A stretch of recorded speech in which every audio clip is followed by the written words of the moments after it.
ಉದ್ಯದ್ಭಾಸ್ವತ್ ಸಮಾಭಾಸಃ ಚಿದಾನಂದೈಕ ದೇಹವಾನ್ ಇತ್ಯಾದಿ ಶ್ಲೋಕಗಳು ನಾರಾಯಣ ಅಷ್ಟಾಕ್ಷರ ಮಂತ್ರದ ಧ್ಯಾನ ಶ್ಲೋಕಗಳು. ಈ ಧ್ಯಾನ ಶ್ಲೋಕಗಳನ್ನು ಕೂಡ ಎಷ್ಟು ಶ್ಲೋಕಗಳು ಹೇಳಬೇಕು ಅನ್ನೋದ್ರ ಬಗ್ಗೆ ಒಂದೊಂದು ಪುಸ್ತಕದಲ್ಲಿ, ಮುದ್ರಿತವಾದಂತಹ ಒಂದೊಂದು ಪುಸ್ತಕದಲ್ಲಿ ಒಂದೊಂದು ರೀತಿಯಾಗಿ ಕಂಡು ಬರ್ತದೆ. ಮೂಲ ತಂತ್ರಸಾರದಲ್ಲಿ ಏನಿದೆ ಅಂತ ಅನ್ನೋದೆಲ್ಲವನ್ನು ಕೂಡ ನಾವು ಈಗ ಗಮನಿಸೋಣ, ಮತ್ತೆ ಅದರ ಅರ್ಥವನ್ನು ಕೂಡ ನೋಡೋಣ. ಉದ್ಯದ್ಭಾಸ್ವತ್ ಸಮಾಭಾಸಃ ಚಿದಾನಂದೈಕ ದೇಹವಾನ್, ಉದಯಿಸುವ ಸೂರ್ಯನಂತೆ ಹೊಳೆಯುವಂಥವನು, ಜ್ಞಾನಾನಂದಾತ್ಮಕವಾದ ಶರೀರವಿದ್ದವನು, ಚಕ್ರ ಶಂಖ ಗದಾ ಪದ್ಮ ಧರೋ ಧ್ಯೇಯೋಹಂ ಈಶ್ವರ. ಚಕ್ರ ಶಂಖ ಗದಾ ಪದ್ಮ ಇದನ್ನ ನಾನು ಧರಿಸಿದ್ದೇನೆ ಅಂಥ ಈಶ್ವರನಾದ ನನ್ನನ್ನು ನೀವು ಧ್ಯಾನಿಸಬೇಕು. ಇವೆಲ್ಲ ತಂತ್ರಸಾರದ 1ನೇ ಅಧ್ಯಾಯದ 18ನೇ ಶ್ಲೋಕಗಳು. ಲಕ್ಷ್ಮೀಧರಾಭ್ಯಾಂ ಆಶ್ಲಿಷ್ಟ, ಶ್ರೀದೇವಿ ಭೂದೇವಿಯರು ಅವನಿಗೆ 2 ಪಕ್ಕಗಳಲ್ಲಿದ್ದಾರೆ. ಸ್ವಮೂರ್ತಿ ಗಣಮಧ್ಯಗ, ತನ್ನದೇ ಆದಂಥ ಇನ್ನು ಇತರ ರೂಪಗಳ ನಡುವೆ ಇವನಿದ್ದಾನೆ.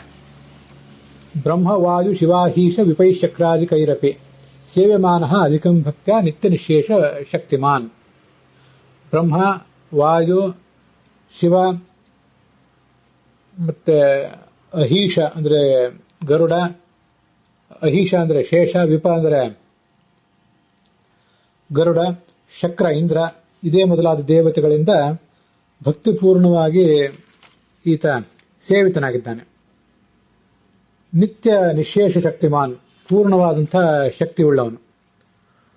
ಮೂರ್ತಯೋಷ್ಟಾವಪಿ ಧ್ಯೇಯಾ ಚಕ್ರಶಂಕವರಾಭಯೈ ಯುಕ್ತಾ ಪ್ರದೀಪವರ್ಣಾಶ್ಚ ಸರ್ವಾಭರಣ ಭೂಷಿತಾ ಅಂತ ತಂತ್ರಸಾರದಲ್ಲಿ 1ನೇ ಅಧ್ಯಾಯದ 18ನೇ ಶ್ಲೋಕದವರೆಗೆಯೂ.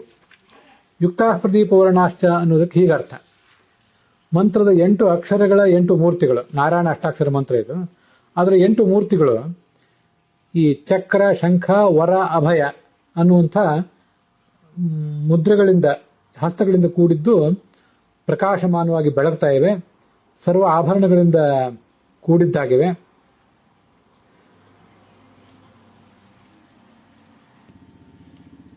ಅಲ್ಲಿ 8 ರೂಪಗಳು ಅಂದ್ರೆ ವಿಶ್ವ, ತೈಜಸ, ಪ್ರಾಜ್ಞ, ತುರಿಯ, ಆತ್ಮ, ಅಂತರಾತ್ಮ, ಪರಮಾತ್ಮ ಮತ್ತು ಜ್ಞಾನಾತ್ಮ. ಹೀಗೆ ಒಟ್ಟು 8 ರೂಪಗಳು. ಸವಿಶ್ವ ತೈಜಸ ಪ್ರಾಜ್ಞ ತುರೀಯಾತ್ಮಾಂತರಾತ್ಮನಾಂ ಮದ್ರೂಪಾಣಾಂಚ ವಾಚಕ ಅಂತ ಅದರ ವರ್ಣನ.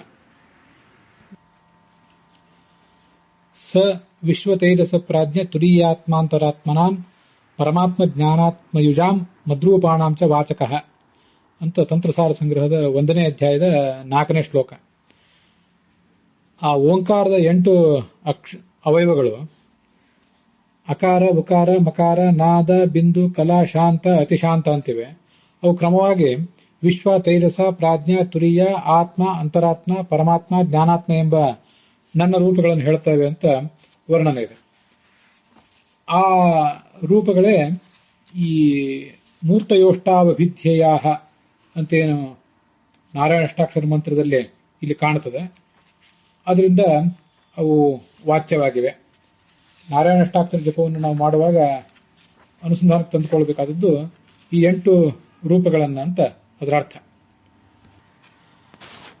ಹೀಗೆ ಒಟ್ಟು 3 ಶ್ಲೋಕಗಳು ತಂತ್ರಸಾರದ 1ನೇ ಅಧ್ಯಾಯದಲ್ಲಿ 18ನೇ ಶ್ಲೋಕದಿಂದ ಆರಂಭಿಸಿ ಬಂದಿರುವಂತಹ 3 ಶ್ಲೋಕಗಳು ನಾರಾಯಣ ಅಷ್ಟಾಕ್ಷರ ಮಂತ್ರಕ್ಕೆ ಸಂಬಂಧಪಟ್ಟದ್ದು. ಬನ್ನಂಜ ಗೋವಿಂದಾಚಾರ್ಯರು ತಮ್ಮ ಪುಸ್ತಕದಲ್ಲಿ ಧ್ಯಾನ ಶ್ಲೋಕ ಅಂತ ಹೇಳಿ ಈ 3 ಶ್ಲೋಕಗಳನ್ನ ಉದ್ಧರಿಸಿದ್ದಾರೆ. ಪುರಾಣಿಕಾಚಾರ್ಯರು ಚಕ್ರಶಂಖ ವರಾಭೀತಿ ಹಸ್ತಾನ್ಯೇತಾನಿ ಸರ್ವಶಃ ಮೂಲರೂಪ ಸವರ್ಣಾನಿ ಕೃಷ್ಣವರ್ಣಾಶಿಖೋಚ್ಯತೆ ಅಂತ ಅದೇ ತಂತ್ರಸಾರದ 1ನೇ ಅಧ್ಯಾಯವೇ 18ನೇ ಶ್ಲೋಕದವರೆಗೆ ಈಗ ನಾವು ನೋಡಿದ್ದು 32ನೇ ಶ್ಲೋಕವೊಂದನ್ನ ಇದ್ರ ಜೊತೆ ಸೇರಿಸಿಕೊಂಡಿದ್ದಾರೆ. ಈ ಬೇರೆ ಬೇರೆ ಪುಸ್ತಕದಲ್ಲಿ ಈ ತರ ಬೇರೆ ಬೇರೆ ರೀತಿಯಾಗಿ ಕಾಣಿಸ್ತದೆ.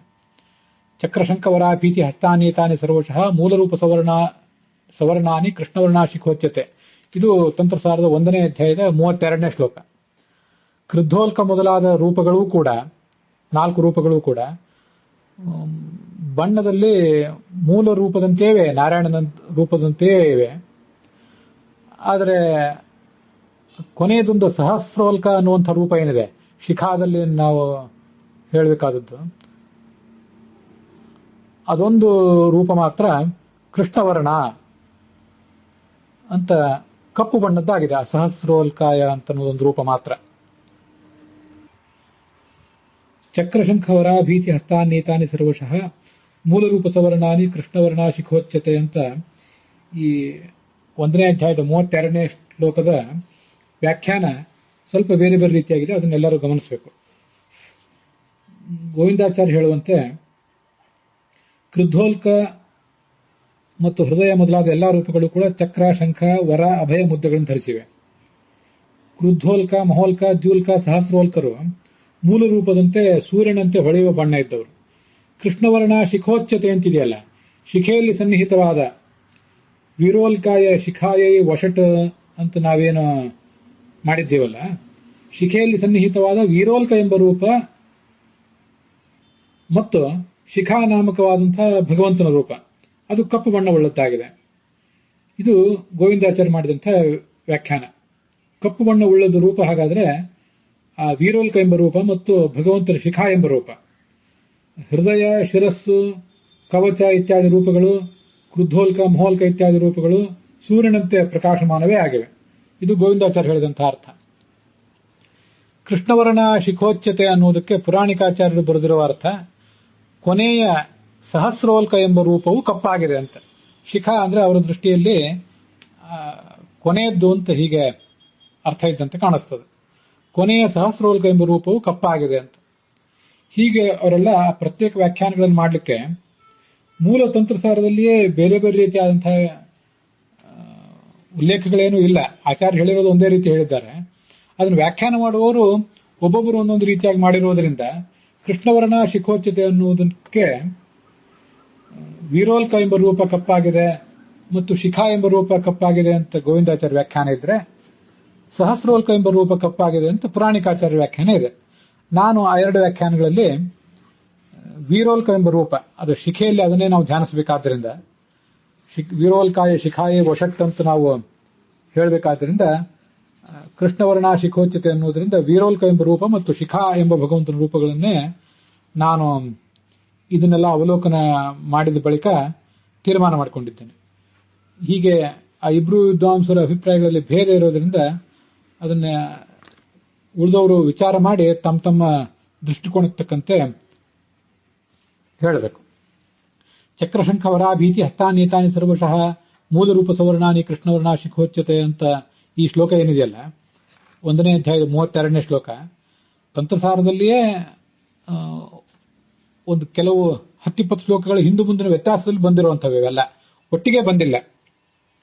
ಆದ್ರಿಂದಲೇ ಗೋವಿಂದಾಚಾರ್ಯರು ಉದ್ಯದ್ಭಾಸು ಸಮಾಭಾಸ ಅಲ್ಲಿಂದ ಹಿಡಿದು ಯುಕ್ತಾ ಪ್ರದೀಪವರ್ಣಾಶ ಸರ್ವಾಭರಣ ಭೂಷಿತಾ ತಂತ್ರಸಾರದಲ್ಲಿ ಒಂದೇ ಕಡೆ 1ನೇ ಅಧ್ಯಾಯದ 18ನೇ ಶ್ಲೋಕದಿಂದ ಆರಂಭಿಸಿ 19,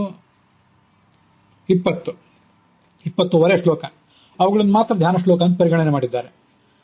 ಚಕ್ರಶಂಖ ವರಾಭೀತಿ ಹಸ್ತಾನ್ನೇತಾನಿ ಸರ್ವಶಃ ಮೂಲರೂಪ ಸವರ್ಣಾನಿ ಕೃಷ್ಣವರ್ಣ ಶಿಖೋಚ್ಯತೆ ಅನ್ನುವುದನ್ನ ಧ್ಯಾನ ಶ್ಲೋಕದ ಅಂಗ ಅಂತ ಅವರು ಪರಿಗಣನೆ ಮಾಡಿಲ್ಲ.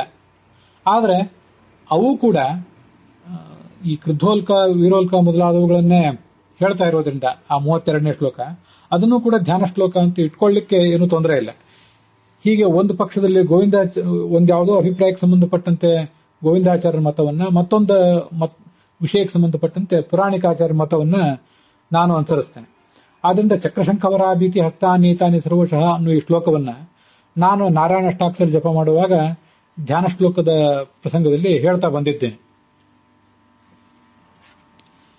ಈ ಒಂದು ಶ್ಲೋಕಕ್ಕೆ ಹೀಗರ್ಥ: ಬಿಂಬೋಸಿ ಭಗವಂತನೇ, ನೀನು ಬಿಂಬ, ಪ್ರತಿಬಿಂಬೋಸ್ಮಿ, ನಾನು ನಿನಗೆ ಪ್ರತಿಬಿಂಬ, ನನಗೂ ನಿನಗೂ ದೊಡ್ಡ ಅಂತರವೇ ಇದೆ.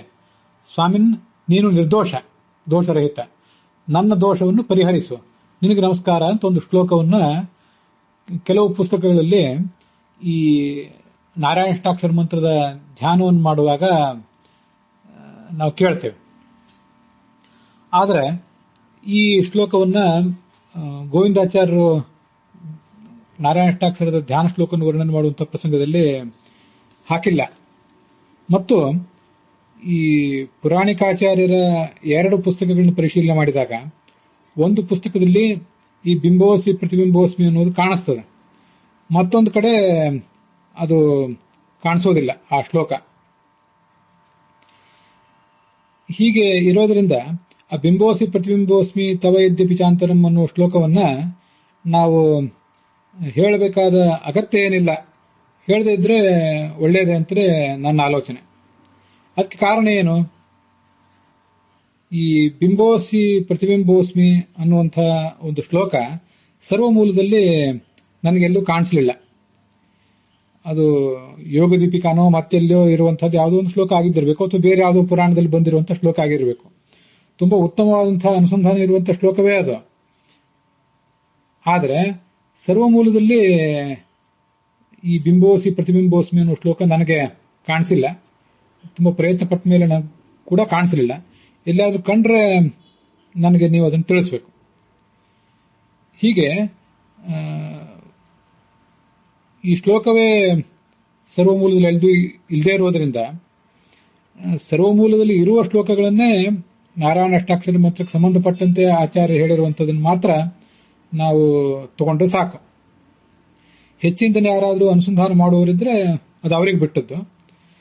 ಹೇಳಬೇಕಾದ ಕಡ್ಡಾಯ ಏನಿಲ್ಲ ಅಂತ ನಾವು ತಿಳಿದುಕೊಂಡ್ರೆ ಸಾಕು ಈ ಒಂದು ಶ್ಲೋಕವನ್ನು. ನಾರಾಯಣ ಅಷ್ಟಾಕ್ಷರ ಜಪದ ಹೊರತಾಗಿಯೂ ಕೂಡ ಪೂಜಾ ಮಾಡುವ ಸಂದರ್ಭದಲ್ಲಿ ಕೆಲವರು ಇದನ್ನು ಹೇಳ್ತಾರೆ. ಈ ಶ್ಲೋಕವನ್ನು ಪೂಜಾ ಆರಂಭದಲ್ಲಿ ತುಂಬಾ ಉತ್ತಮವಾದ ಶ್ಲೋಕವೇ. ಆಚಾರ್ಯ ಸರ್ವಮೂಲದಲ್ಲಿ ಹೇಳಿಲ್ಲ. ನಾರಾಯಣ ಅಷ್ಟಾಕ್ಷರದ ಧ್ಯಾನ ಪ್ರಸಂಗದಲ್ಲಿ ಅದನ್ನು ಹೇಳಬೇಕಾದ ಅಗತ್ಯ ಏನಿಲ್ಲ ಅನ್ನೋದು ನಮ್ಮ ಗಮನದಲ್ಲಿದ್ರೆ ಸಾಕು. ಇದಿಷ್ಟು ಆ ಧ್ಯಾನ ಶ್ಲೋಕದ ಕುರಿತಾದಂತಹ ವಿವರಣೆ.